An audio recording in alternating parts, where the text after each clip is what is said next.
Here are some of the ways you can develop content for your book.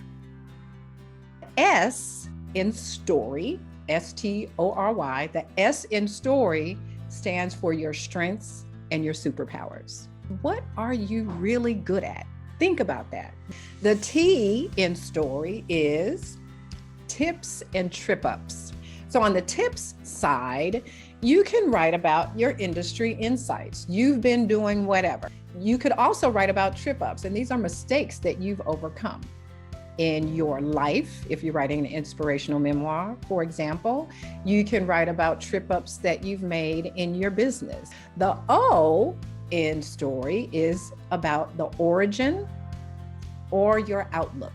This is all about perspective, right? We all have an origin story for our business. How did you get started? What motivated you to even get started? Some of us, it was a bad experience at your corporate job. Some of us, it is just so very philanthropic that we wanted to help the world.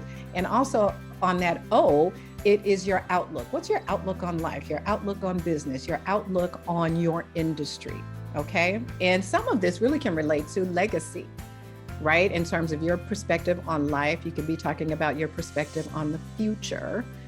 The R in story is your revelations and your realizations. It is all about the lessons learned. My niece, who is now a mom herself, all through her life, she would call me, auntie, auntie, auntie, this happened, that happened.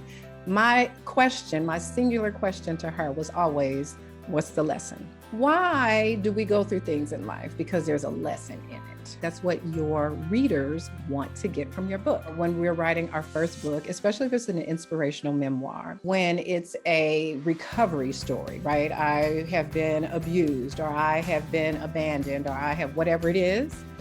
We think we have to tell all the gory details, and that's what keeps a lot of people from writing those inspirational memoirs. Yes, you need to tell some of the story of the journey, but really your readers don't want to read about all that ugly stuff.